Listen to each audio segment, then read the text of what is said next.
आ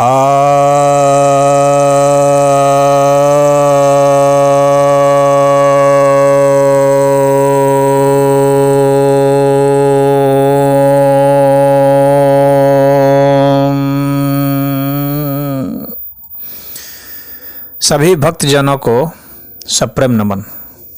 भक्तों, आज एक जिज्ञासा आई है कि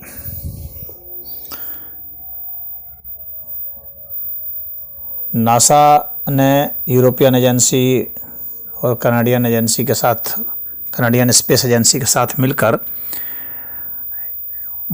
James Webb space telescope launch किया है और कितने ये दावे कर रहे हैं कि यह अतीत की घटनाओं को भी देखने में समर्थ होगा और हमारी पृथ्वी में जो घटना घटी है उसे भी देखने में समर्थ होगा। इस विषय पर कुछ लोग दावे कर रहे हैं। अब इस विषय पर थोड़ी सी चर्चा कर लेते हैं।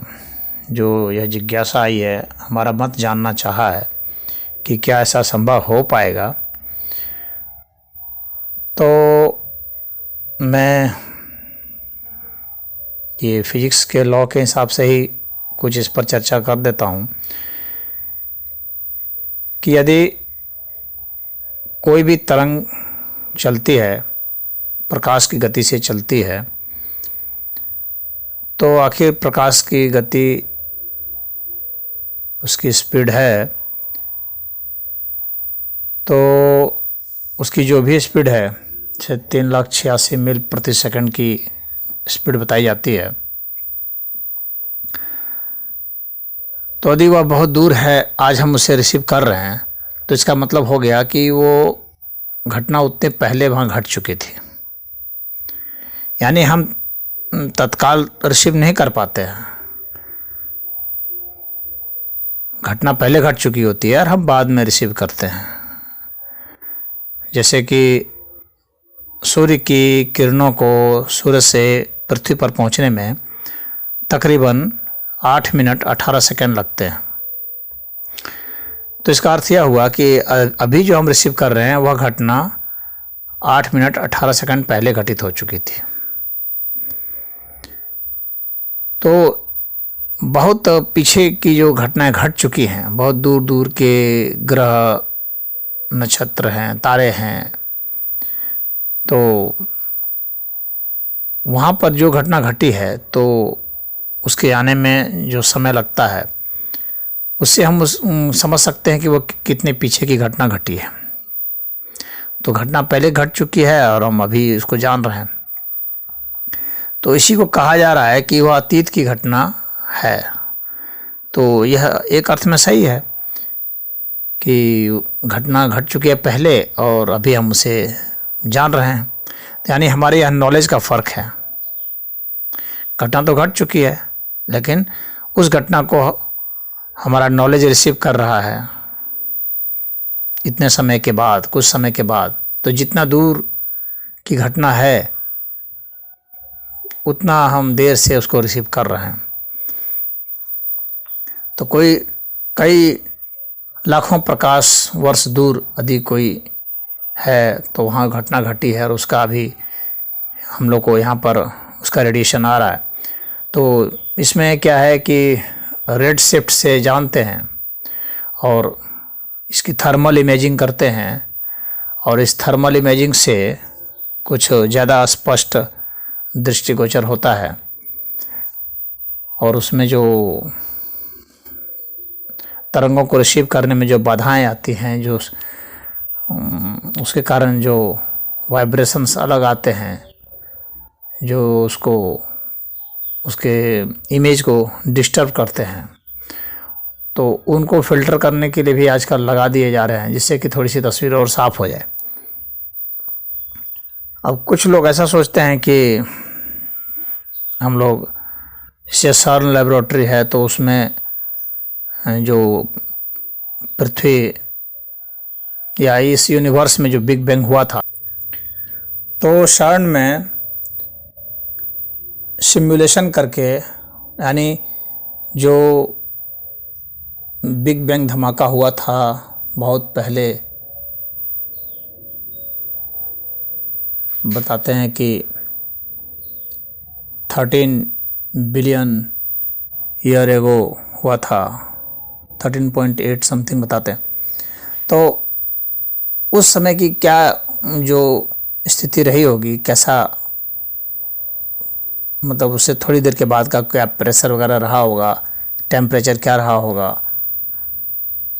तो उसके हिसाब से वहाँ पर एक छोटे से सब एटॉमिक पार्टिकल्स को रिएक्ट करा करके, फ्यूज़ करा करके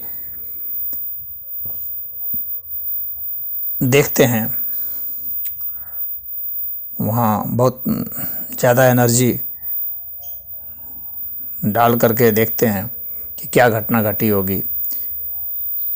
तो उस तरह का जो सिमुलेशन है, उससे जो हम पाते हैं तो वह यह पाते हैं कि किस क्रम से ये घटना घटी होगी। तो वह एक तो प्रोजेक्शन है, वह अतीत की घटना को हम नहीं देख रहे हैं, बल्कि अतीत की घटना किस तरह से घटी होगी उसका एक हमारे पास कंजेक्चर है, अनुमान है, और वो पैटर्न हम देखते हैं कि इसी तरह से हुआ होगा। वह अतीत की घटना को देखना नहीं है। अब इस विषय पर जो बात है कि अतीत की घटना को देखना है, तो जैसे मान लीजिए कोई घटना घटी, तो वह जो लाइट या उस घटना से संबंधित जो भी तरंगे हैं वो निकली, चाहे हीट वेव के रूप में निकली, या लाइट के वेव में, या इलेक्ट्रॉन के वेव में, या मैग्नेटिक वेव में, जिस इलेक्ट्रोमैग्नेटिक फॉर्म में निकली, तो जो भी रेडिएशन उस समय जो निकली, तो वो रेडिएशन रुकी हुई तो है नहीं, वो तो अपनी गति से चली जा रही है। अगर 10,000 वर्ष पहले कोई रेडिएशन निकली पृथ्वी से, तो उस रेडिएशन को डिटेक्ट करने के लिए हमको तो उससे ज़्यादा स्पीड से जाना पड़ेगा, तब जा कर के हम उसे रिसीव कर सकेंगे। तो यदि हम अभी चलते हैं किसी भी स्पीड से, तो हम उसको डिटेक्ट नहीं कर सकते हैं, क्योंकि वह रेडिएशन सदैव हमसे आगे ही रहेगी, हम उससे कभी डिटेक्ट नहीं कर सकते। अब एक कंडीशन यह है कि जैसे हम जो ये एक फिक्सन ही है या हाइपोथेसिस भी कह सकते हैं कुछ केस में, कि हम वार्म होल से, जो कि बताते हैं कि एक यूनिवर्स और दूसरे यूनिवर्स के बीच में एक पाथ है, एक रास्ता है, एक होल है, मतलब एक यूनिवर्स से दूसरे यूनिवर्स में हम प्रवेश कर जाएंगे, बाद शॉर्टकट रास्ता है, बाईपास है। तो उससे हम जा करके उसको हम पहले से आगे से उसको हम घेर लें और वहाँ पर जा करके उसको हम रिसीव कर लें। तो यह जो है ये टेलीपोर्टेशन का सिस्टम है कि हम टेलीपोर्ट हो जाते हैं, बहुत जल्दी से पहुँच जाएंगे वहाँ पर। यानी स्पीड जो है हमारी लाइट से ज़्यादा हो जाएगी, कहने का मतलब एक अर्थ में। हालांकि स्पीड ज़्यादा लाइट होगी नहीं, लेकिन दूरी हमारी कम हो जाएगी। इसके कारण लगेगा कि स्पीड ज़्यादा हो गई है, क्योंकि हम शॉर्टकट तरीके से जाएंगे। तो यह तो अभी तो हाइपोथेसिस ही है, और कुछ लोग तो इसे फिक्सन भी मानते हैं, जब तक ये पूरा करके दिखाया नहीं गया। तो अगर हम वार्म होल से जाएंगे और वहाँ पर किसी दूर ऐसी जगह पर पहुँचेंगे जहाँ तक अभी यह लाइट अभी पहुँची नहीं होगी, यहाँ की जो तरंगे हैं, जो घटना घट चुकी थी 10,000 वर्ष पहले, वो अभी तक नहीं पहुँची होगी, तो वहाँ जा कर के हम टेलीस्कोप को उसी दिशा में कर दें, पृथ्वी की दिशा में, और फिर वहाँ उसे रिसीव कर लें, और फिर उसका जो है हमारे पास रिकॉर्डिंग हो जाए, तो हम बता सकते हैं कि ऐसी ऐसी घटना पहले घटी होगी। तो यह तो अभी हाइपोथेसिस के और फिक्सन के तहत ही आएगा, साइंस फिक्सन के तहत ही है। अभी यह थ्योरी नहीं बन पाई है, और अभी इसका एविडेंस नहीं आ पाया है, अभी ऐसा हम करके दिखा नहीं पाए हैं, प्रैक्टिकल एविडेंस इसका नहीं है। तो इसके विषय में हम लोग ये श्योर शॉट होकर नहीं कह सकते हैं कि यह अभी हम करने में समर्थ हो जाएंगे, या ये जेम्स वेब स्पेस टेलीस्कोप ऐसा करके दिखा देगा। तो ऐसा नहीं, ये तो जेम्स वेब टेलीस्कोप ये तो पृथ्वी के ही इर्द गिर्द तो घूमेगा। ये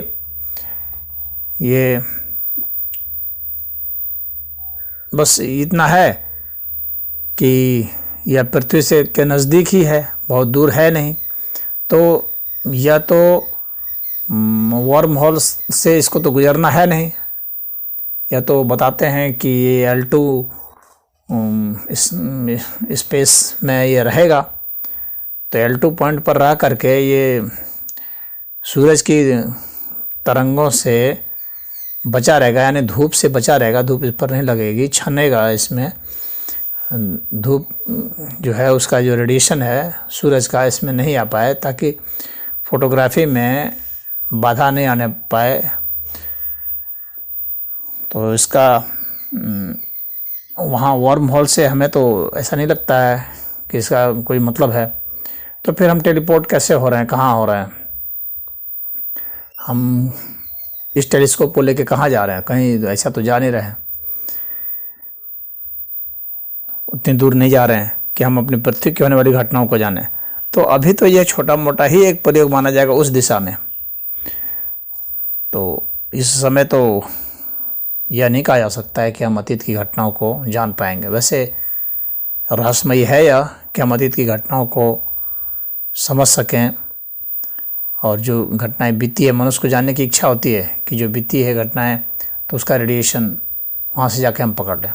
एक सिद्धांत कुछ लोग ऐसा भी देते हैं, हालांकि यह भी हाइपोथेसिस ही है, कि जब कोई भी रेडिएशन, कोई भी घटना घटती है तो रेडिएशन निकलता है, तो रेडिएशन सिर्फ बाहर ही नहीं जाता, बल्कि यहीं के पृथ्वी के ही कुछ तत्वों में वो रेडिएशन समा जाता है, ऐसा भी होता है। और उसको यदि यहाँ के ही चीज़ों में जो समा गया है, तो उसको ही अगर हम फिर से एक्सट्रैक्ट कर लें, निकाल लें, तो फिर वह जो है चीज़ है हम वैसा देख पाएंगे। तो यह भी काफ़ी जटिल प्रक्रिया हो सकती है, इतनी आसान प्रक्रिया नहीं है कि हम इतने रेडिएशनों में इसको कैसे खोजेंगे कि कितना किस समय का काल का रेडिएशन है, यहीं पर जो एब्जॉर्ब हुआ है, यहीं के तत्वों में एब्जॉर्ब हुआ है। तो वैसे पुराने तत्व जो उस समय के अभी तक विद्यमान हैं, मान लीजिए कि ऐसे लौह तत्व हैं जो 10,000 20,000 बरस पुराने से हैं, तो उन्होंने जो रेडिएशन रिसीव किया है, तो कोई ज़रूरी नहीं है कि वो सारे रेडिएशन रिसीव किए हों पृथ्वी के। तो 10,000 वर्ष पहले की जो घटना है, जिस क्षेत्र में घटी है, उस क्षेत्र में यदि कोई ऐसा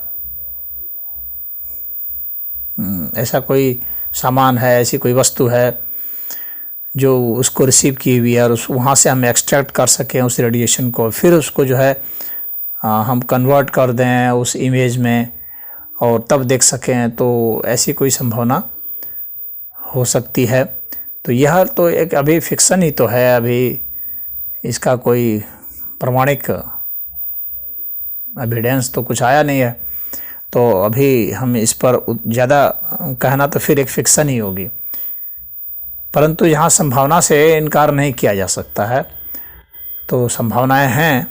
हम क्या पता और आगे भविष्य में ऐसा कर पाएँ कि हम अपने इतिहास में घटी घटनाओं को इस तरह से प्रत्यक्ष देख पाएँ, अनुभव कर पाएँ, सुन पाएँ जो घटनाएं घटी हैं। तो इस विषय में मैं इतना ही कहना चाहूँगा।